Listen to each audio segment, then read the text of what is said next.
Wildfire in the Northwest Territories is creeping dangerously closer to the capital city of Yellowknife at this hour. The flames less than 17 kilometers away.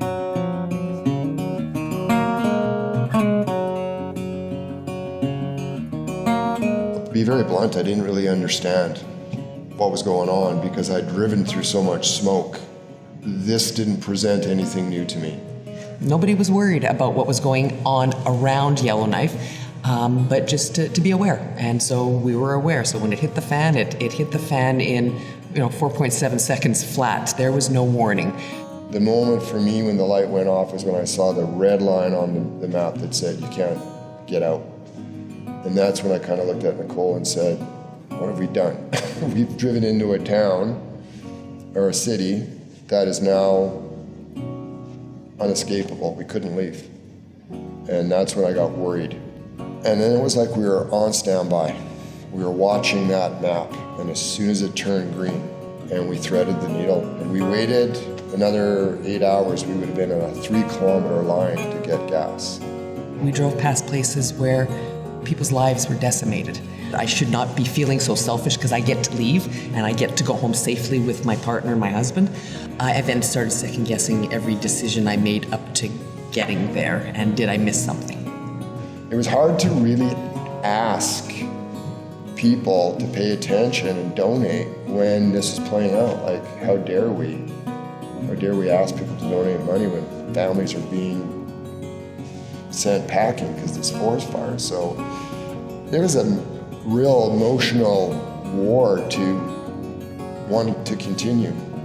People did a lot of work to put this together for us. They had a lot of trust in us, and neither one of us wanted to let them down. So I was going to do whatever I needed to do to get Matt to where he needed to be so that we could cross the finish line on time. As soon as I got back onto that highway and we started heading towards our final stop before Edmonton, I definitely felt a shift in momentum. I felt like I was picking up steam again, and at that point now, I could see and sense the finish line. So I was very motivated to get there.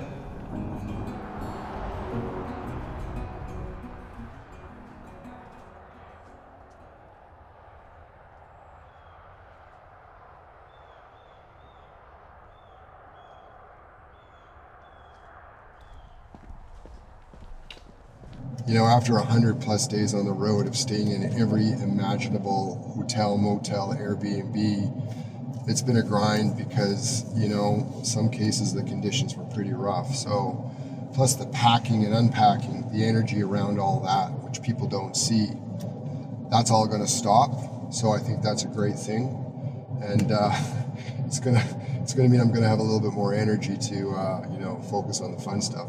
Just having that option to go out to my club, go for a walk in the river valley. I can tell you, in all honesty, not only on the first day, but probably for about the first 10 days, and almost every day after that, I didn't believe I was going to be able to finish. I would say that had Darcy not been there, I probably would have quit. I hate to say that, but part of me believes it. Yeah, I've had a lot of days like that on this journey. I really have. But there were some days they were fairly, okay, but many days it was just about getting through them. There's no way to prepare for how hard this was. You have to go and do it. It's just asking yourself, are you mentally tough enough to get through it? I'm very proud that I grounded out, because there were a lot of days that I wanted to quit, but I did it. I did something. At my age, with my background, I'm speechless sometimes when I think about it. There hasn't been, in my opinion, a significant amount of transformation. I still have these flaws. I still feel them, the ego, the insecurities, the self-doubt. But if I was to talk about transformation, a big component of transformation is taking the journey. That's step one. It's taking the journey to see the view at the top of the mountain and assess yourself and understand your current state and what you want to change about it. I've taken the journey. But more importantly, I know now what the fix isn't. It's not running a race, it's not riding a bike, it's not doing a crazy endurance event. Doing those things are just acts of desperation to keep the depression away and the reality of who you are away. You could do 100 of those, and I don't think they'll actually be the end solution. You need to take this journey, take the learnings, and now start the process of transformation. So, but I've got enough of an understanding to start that change. It's a long way away, though. It's a work under construction for a long time yet. It'll be worth it only if I convert it in a meaningful way.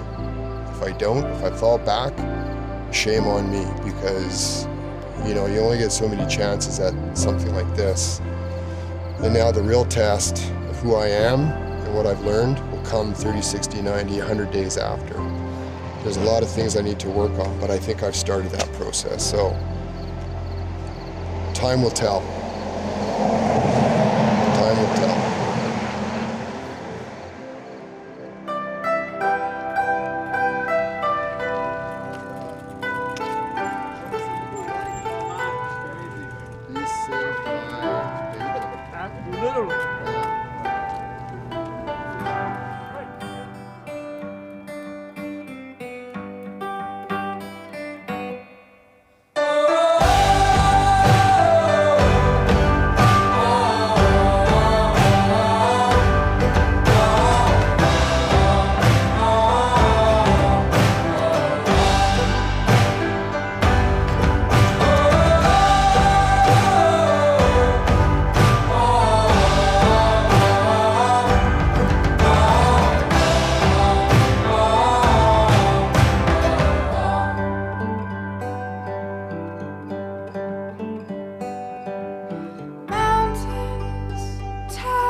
What we have been able to do is create a lot of awareness.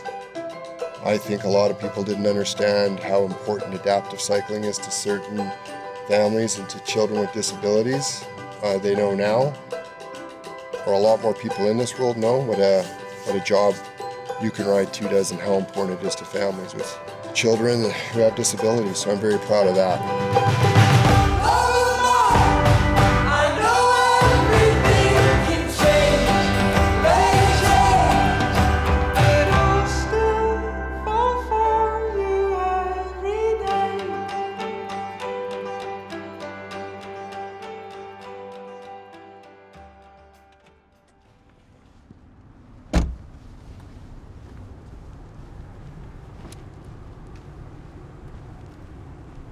Going from a regimented get up at 5:30 every morning, ride for 8-9 hours, it's made me more appreciative of what I have and the home I have to come home to and the facilities I get to use. I would say that when I started the ride, I was leaning more towards about me. Now I realize I need to lean towards more about the purpose. I think when I really truly connect with the purpose is when I kind of liberate myself from the ego, and I went out to do it for myself, using this event for myself. But until I shift the focus on the true purpose, which is for the kids and the charity, that self-result's not going to happen.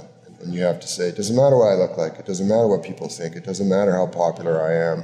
There was two higher purposes here. One of them was charity and the kids, and the other one was the people that supported me. that put their faith in me and said, yeah, we'll get behind you and we'll do it. I believe that this was such a huge success because of the team at the end of the day. It certainly wasn't the talent of the rider, I can tell you that, but I had a lot of determination, but at the end of the day, all of this came together because of the team.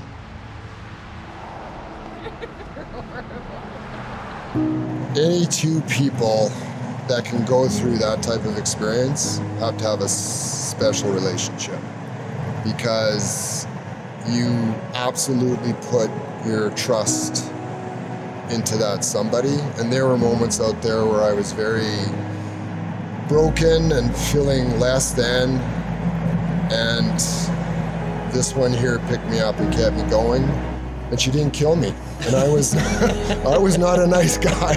I was not a nice guy a lot of times on that trip. She stood by me. So I don't know what else to say. It's pretty special. So I would say our relationship's improved. I understand her a lot better. Trust her. Nobody's marriage is perfect. Nobody's relationship is perfect. And I thought we knew each other, and I pretty much know what makes him tick. If we can manage through those darkest times with an understanding of where it comes from and how to navigate, it just makes us stronger. Yeah, I take her again. She can support me. Plus, next one, she's riding the bike, and I'm in the support van. Oh, we're in trouble. Because he can't drive. We're switching roles. And I can't ride. Get your own food. I had to do the ride. I had to do it.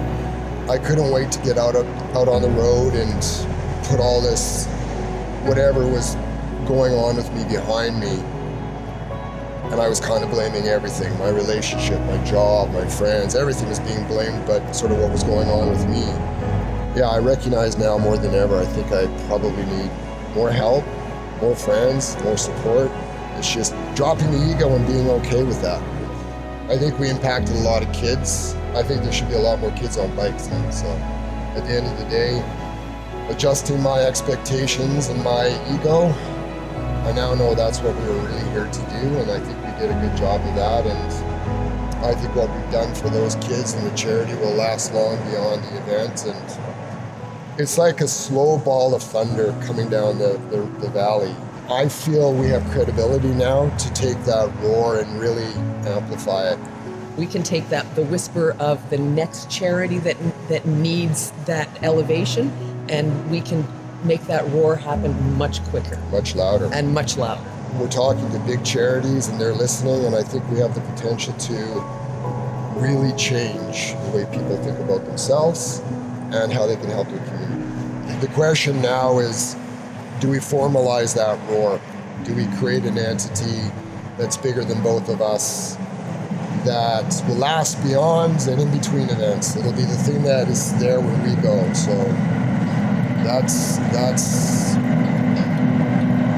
we're on the precipice, and we have to make those decisions. Your anxious heart may as well be stone. Oh, it weighs you down deeper than you know. Yeah, it weighs you down deeper than you know. Be still, my darling. All is well, my darling. Your anxious heart may as well be stone. Oh, it weighs you down deeper than you know. Yeah, it weighs you down deeper than you know. Oh, darling, don't be scared. Time changing us both. That will lead our lives. Never touch my soul. Awesome. I don't know if you're sponsored by them, but yeah. I'm looking for sponsorship in the butt butter department. How's that? My ass is sore, I can tell you that.